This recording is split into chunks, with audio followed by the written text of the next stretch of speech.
आपका जो next question है वो है why is it necessary to separate oxygenated and deoxygenated blood in heart in mammals and birds. अब जो मैमल्स और बर्ड्स का हार्ट होता है उसमें ऑक्सीजनेटेड और डीऑक्सीजनेटेड ब्लड जो है उसकी सेपरेशन क्यों चाहिए, ये आपका क्वेश्चन है कि ये जो है जो सेप्टम है आपने देखा है, ये सेप्टम के थ्रू जो है पार्टीशन के थ्रू ऑक्सीजनेटेड ब्लड अलग है हार्ट के चैम्बर्स के अंदर और डीऑक्सीजनेटेड ब्लड अलग है। ऐसा क्यों है, क्यों ज़रूरत है इसकी? बच्चे वी आर हायर एनिमल्स, हम क्या है? हायर एनिमल्स है। हायर एनिमल्स जैसे मैमल्स एंड बर्ड्स। हम मैमल्स में आते हैं, जो अपने बच्चों को मिल्क से फीड करते हैं, दे आर मैमल्स और बर्ड्स में हायर एनिमल्स हैं ये। इनकी एनर्जी डिमांड बहुत ज़्यादा है, इनकी एनर्जी डिमांड जो है वो हाई है। हाई एनर्जी डिमांड होने के कारण इनके अंदर क्या चाहिए? ऑक्सीजनेटेड ब्लड चाहिए। ऑक्सीजनेटेड ब्लड जब सेल्स के अंदर जाएगा तो फूड की ब्रेकडाउन में यूज अप हो जाएगा, एरोबिक रेस्पिरेशन होगी और large amount of energy release होगी जो बॉडी के टेम्परेचर को रेगुलेट करने में यूज अप हो जाएगी। ठीक है, तो क्या क्वेश्चन है इसका? Separation of oxygenated and deoxygenated blood allows good supply of oxygen to the body को अच्छी सप्लाई होती है ऑक्सीजन की। और ये एनिमल्स के अंदर जिनकी एनर्जी डिमांड बहुत ज़्यादा है उसके अंदर ये सिस्टम बहुत ही ज़रूरी है। Mammals and birds constantly need oxygen to get energy to maintain their constant body temperature. जो मैमल्स और बर्ड्स हैं उनको जो है अपनी बॉडी का टेम्परेचर रेगुलेट करने के लिए क्या चाहिए होती है? हाई एनर्जी चाहिए होती है to regulate their constant body temperature. ठीक है, तो इसलिए हमारी बॉडी के अंदर, हमारे हार्ट के अंदर ऑक्सीजनेटेड और डीऑक्सीजनेटेड ब्लड की सेपरेशन है। वेन्स जो हैं उनके अंदर डीऑक्सीजनेटेड ब्लड फ्लो करता है और आर्टरीज के अंदर ऑक्सीजनेटेड ब्लड का फ्लो होता है। नेक्स्ट क्वेश्चन है what are the components of transport system in highly organised plants. अगर हम प्लांट्स की बात करें तो प्लांट्स के अंदर ट्रांसपोर्ट सिस्टम हम कहते हैं जो ट्रांसपोर्ट सिस्टम जो ह्यूमन बींग का है उसके अंदर हार्ट आ जाता है, ब्लड वेसल्स आ जाती हैं और ब्लड आ जाता है। ठीक है, लेकिन जो प्लांट्स होते हैं उनके अंदर ट्रांसपोर्ट सिस्टम में कौन कौन से कंपोनेंट्स आते हैं तो वो तो मैं आपको पहले भी बता चुकी हूँ, हमने 9th स्टैंडर्ड में ये चीज़ पढ़ी हुई है। जो ट्रांसपोर्ट सिस्टम जो प्लांट्स का है, ट्रांसपोर्ट सिस्टम जो किसका है? प्लांट्स का, उसके अंदर जाइलम आता है और फ्लोएम आता है। क्या आता है? Xylem and phloem.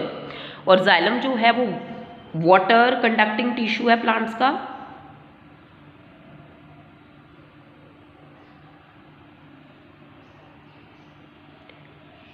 और जो फ्लोएम है वो food conducting tissue in plants, food conducting tissue in plants.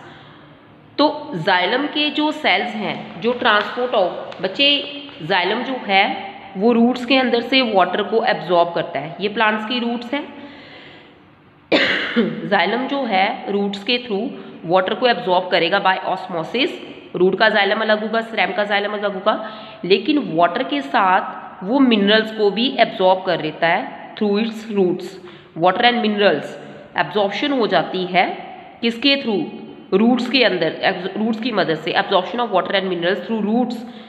किसके थ्रू? जाइलम के थ्रू। ठीक है, वाटर और मिनरल्स को ट्रांसपोर्ट करता है। जाइलम के कौन से सेल्स इन्वॉल्व होते हैं वाटर और मिनरल्स का ट्रांसपोर्ट करवाने में? बच्चे 4 types of xylem tissues are present in plants, that is xylem tracheids,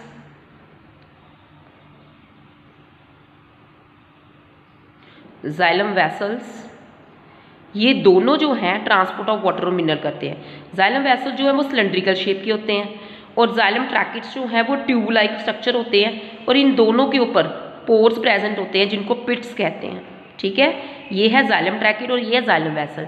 इनका फंक्शन क्या है? Conduction of water and minerals, transport of water and minerals करना प्लांट्स के अंदर।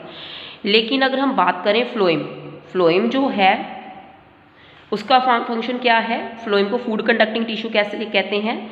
अब फ्लोएम के जो सीव ट्यूब्स हैं और कंपेनियन सेल्स, ये 2 टाइप्स ऑफ जो सेल्स हैं फ्लोएम के, ये क्या करते हैं? Transport of food material.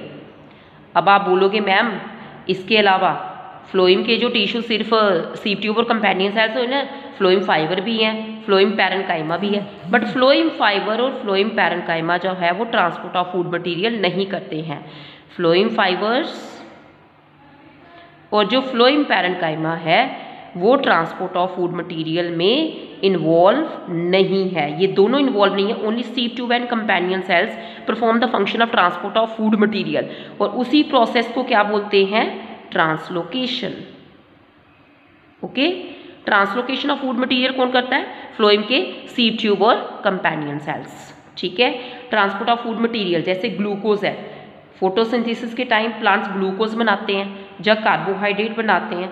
ठीक है, ग्लूकोज को ही कार्बोहाइड्रेट कहते हैं, बट जब इसे ट्रांसपोर्ट होता है करना होता है ये सुक्रोज की फॉर्म में ट्रांसपोर्ट होता है, बट सुक्रोज की फॉर्म में ये जाइलम के अंदर प्रेजेंट होता है। सुक्रोज की फॉर्म में ये प्रेजेंट होता है लीव्स के अंदर, ग्लूकोज सुक्रोज में कन्वर्ट होता है, फिर सीप ट्यूब और कंपेनियन सेल, जैसे ये लीफ है, लीफ के अंदर प्लांट्स ने फोटोसिंथेसिस की तो उन्होंने ग्लूकोज बनाया, ग्लूकोज किस में कन्वर्ट हो जाएगा? सुक्रोज में, फिर वो सुक्रोज की फॉर्म में सीप ट्यूब और कंपेनियन सेल उसको उठा लेंगे और जाइलम के अंदर से पानी एब्जॉर्ब करके उसको high pressure to low pressure area में ट्रांसपोर्ट कर देंगे। मैंने क्या बोला? ये जो लीव्स है, ठीक है, लीव्स के अंदर फोटोसिंथेसिस के टाइम ग्लूकोज बनता है, but glucose first of all converted into sucrose and then it is taken by seed tube and companion cells of phloem। सीप ट्यूब्स और कंपेनियन सेल इसको ले लेते हैं फ्लोएम के, ठीक है, उनके अंदर पानी की कमी होती है तो वो जाइलम से पानी एब्जॉर्ब कर लेते हैं, क्योंकि जाइलम जो है वो water conducting tissue in plants, लेके फिर उसको उनके अंदर प्रेशर बिल्डअप हो जाता है सीप ट्यूब और कंपेनियन सेल्स के अंदर, तो फिर high pressure to low pressure जहाँ पे फूड की ज़रूरत होती है उसकी क्या हो जाती है? ट्रांसलोकेशन। क्लियर? तो मैंने आपको क्या बताया? Water conducting tissue in plants is xylem tracheids and xylem vessels. Xylem है, जाइलम के कौन से सेल? जाइलम ट्रैकिड्स और जाइलम वेसल्स। इसके अलावा जाइलम फाइबर और जाइलम पैरेन्काइमा भी है, बट वो ट्रांसपोर्ट में इन्वॉल्व नहीं है। जाइलम फाइबर और जाइलम पैरेन्काइमा, जैसे फ्लोएम फाइबर और phloem parenchyma does not involve in transport of food material, इसी तरह से जाइलम फाइबर और xylem parenchyma are not involve in the transport of food material. Only xylem tracheids and xylem vessels involved in the transport of food material, water and minerals, not water and minerals के transport में involved है। Phloem food conducting tissue है, वो phloem जो है transport of food material करता है from leaves to all the parts of the plants where it is needed, whether it is needed by roots, leaves, जिसको चाहिए जहाँ पे चाहिए वो उसको ट्रांसपोर्ट कर देता है फूड मटेरियल को, और फूड मटेरियल के ट्रांसपोर्ट को ट्रांसलोकेशन कहते हैं। जब फूड मटेरियल जो है प्लांट्स के अंदर बनता है लीव्स के अंदर in the form of glucose, glucose first of all converted into sucrose, then it is taken by sieve tube and companion cells and there is deficiency of water inside the seep tube and companion cells, so they take water from the xylem channels and a pressure build up in these seep tubes and companion cells, and so soluble form में soluble product of photosynthesis, soluble product of photosynthesis कौन से हैं? Glucose जो है वो soluble form में, क्योंकि xylem ने उनको पानी दे दिया सीप ट्यूब और कंपेनियन सेल्स को, तो soluble form में ग्लूकोज का ट्रांसपोर्ट होता है, तो सॉलिड फॉर्म में तो हो ही नहीं सकता है ना।